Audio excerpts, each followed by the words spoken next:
Hello my beloved brothers and sisters in Christ. బాగున్నారు కదూ?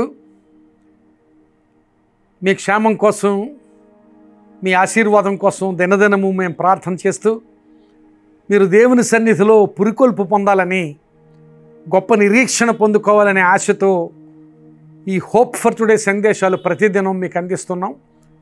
ఈ సందేశాలు మీకు ఆశీర్వాదకరంగా ఉంటున్న స్థితిని బట్టి దేవునికి స్తుతులు చెల్లిస్తూ ఈరోజు ఈ హోప్ ఫర్ టుడే సందేశంలోనికి మిమ్మల్ని ప్రేమపూర్వకంగా ఆహ్వానిస్తున్నాను. ఈరోజు రోమీలకు రాసిన పత్రిక 12వ అధ్యాయము 6వ వచనాన్ని మీ కొరకు చదువుతున్నాను. పౌలు రోమీలకు రాసిన పత్రిక 12వ అధ్యాయము 6వ వచనం. మనకు అనుగ్రహించబడిన కృప చొప్పున వేర్వేరు కృపావరములు కలిగిన వారమై ఉన్నాము. మర్రా చదువుతున్నాను. మనకు అనుగ్రహించబడిన కృప చొప్పున వేర్వేరు కృపావరములు కలిగిన వారమై ఉన్నాము. ఇందులో రెండు విషయాలు మనకు చాలా ప్రస్ఫుటంగా అర్థమవుతున్నాయి. దేవుడు మనలో ప్రతి ఒక్కరికి కృపను ఇచ్చాడు. మనకు అనుగ్రహించబడిన కృప చొప్పున అని చెప్పడంలో, నీకు అనుగ్రహించిన కృపను దేవుడు నీకు అనుగ్రహించాడు, నాకు అనుగ్రహించిన కృపను దేవుడు నాకు అనుగ్రహించాడు. మన అందరి పట్ల దేవుడు కృపను అనుగ్రహించాడు. అలాగూ దేవుడు తన కృపను ప్రతివారికి అనుగ్రహించి మనకు వేర్వేరు కృపావరములు ఇచ్చాడు. మనం వేర్వేరు కృపావరములు కలిగిన వారమై ఉన్నాము. ప్రియులారా, మనందరిలో ఒక కామన్ లక్షణం ఉన్నది. అదేంటంటే దేవుడు మనందరికీ కృప అనుగ్రహించాడు. మనందరిలోనూ ఒక విలక్షణమైన స్థితి, నాకు ఒక లక్షణం, నీకు ఒక లక్షణం ఇచ్చాడు. ఏంటంటే వేరు కృపావరములు. నాకు ఒక కృపావరం ఇచ్చాడు, నీకు ఒక కృపావరం ఇచ్చాడు. ఆ కృపావరములు అని చెప్పినప్పుడు కేవలం లేఖనంలో రాయబడిన 12 కృపావరములు మాత్రమే కాదు. కృపావరములు అన్నప్పుడు నీకు ఆయన తన సన్నిధి నుండి, తన కృప నుండి నీకిచ్చిన సామర్థ్యాలు, నీకిచ్చిన అనుభవాలు, ఒక్కొక్కరికి ఒక్కొక్క రకమైన కృపావరాన్ని దేవుడు ఇస్తాడు, దేవుడు ఇచ్చాడు అనే విషయం దేవుని వాక్యంలో మనం చూస్తున్నాం. యేసుక్రీస్తు ప్రభు శిష్యులని మనం చూసినప్పుడు పేతురుకిచ్చిన కృపావరం పేతురుదే, యోహానుకిచ్చిన కృపావరం యోహానుదే, యాకోబుకి ఇచ్చిన కృపావరం యాకోబుదే, ఆంద్రేయకి ఇచ్చిన కృపావరం ఆంద్రేయుదే. ఎవరికిచ్చిన కృపావరం వారిదే. పేతురు వాడబడినట్లుగా యోహాను వాడబడలేదు, యోహాను వాడబడినట్లుగా పేతురు వాడబడలేదు. మన ఒక్కొక్కరికి వేరువేరు కృపావరములు, వేరువేరు సామర్థ్యాలు దేవుడిచ్చాడు.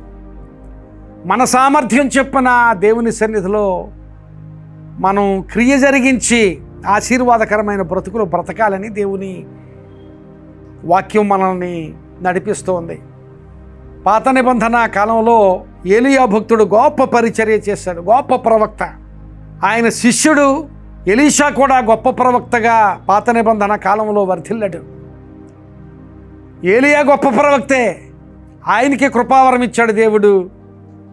ఎలీషా ఆయనకంటే చిన్నవాడైనప్పటికీ, ఆయన శిష్యుడైనప్పటికీ ఆయనకంటే మిన్నయైన కృపావరాన్ని ఎలీషాకి ఇచ్చాడు. అలాగని ఏలియా కంటే ఎలీషా గొప్పవాడా అంటే ఎవరికంటే గొప్పవారు కాదు. దేవుడు ఇచ్చిన కృపావరాన్ని బట్టి వారు వాడబడ్డారు.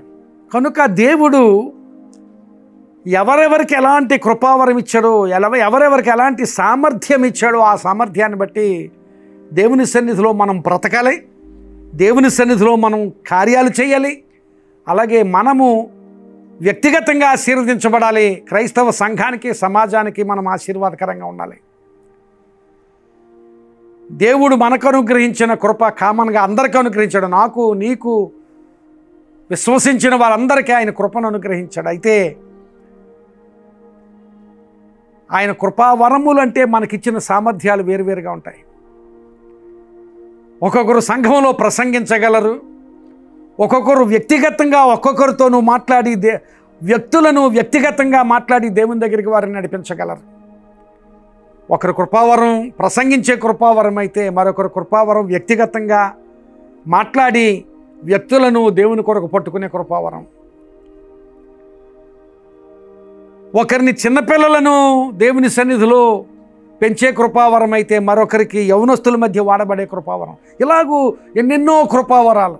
కొందరికి చాలా సాంకేతికమైన నైపుణ్యాలు ఇస్తాడు దేవుడు. ఆ సాంకేతిక నైపుణ్యాలను బట్టి ఆ సామర్థ్యాన్ని దేవుని సన్నిధిలో ఉపయోగించుకోవడం.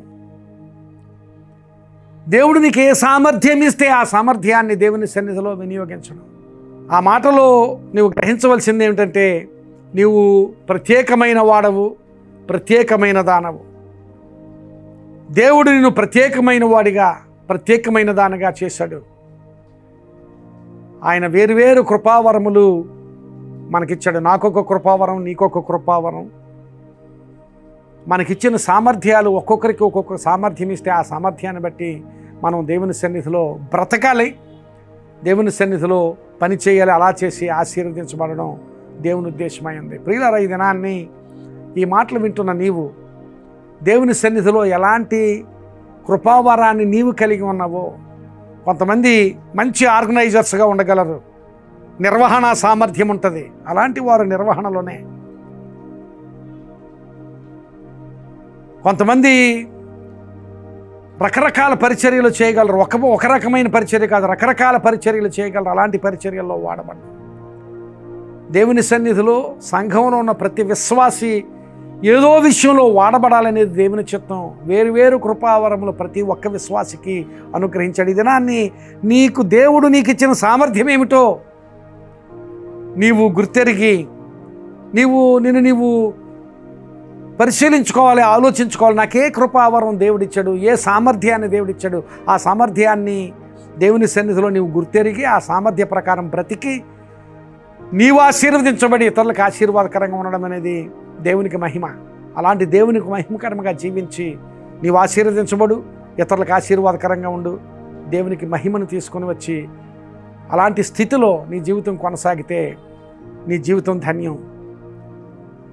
నీ సామర్థ్యం ఏమిటో తెలుసుకోవడం చాలా ఉత్తేజపరుస్తుంది నిన్ను. దేవుడు నీకు ఇచ్చిన సామర్థ్యం ఏమిటో తెలుసుకోవడం, ఆ సామర్థ్యాన్ని దేవుని సన్నిధిలో వినియోగించడం, అంతకంటే నిన్ను ఉత్తేజపరిచేది మరొకటి లేదు. అలాంటి పూరితమైన జీవితం జీవించి నీవు ఆశీర్వదించబడు, ఇతరులకు ఆశీర్వాదకరంగా ఉండు, దేవునికి మహిమకరంగా ఉండు. అట్టి స్థితిని దేవుడు నీకు దయచేయనుగాక. ఆమేన్. ప్రార్థన చేసుకుందాం.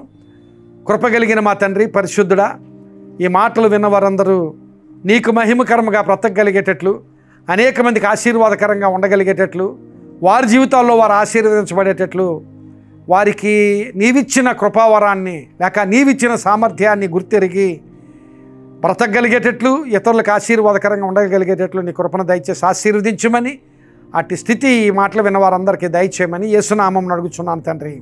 ఆమేన్. God bless you, my friend. Have a wonderful day.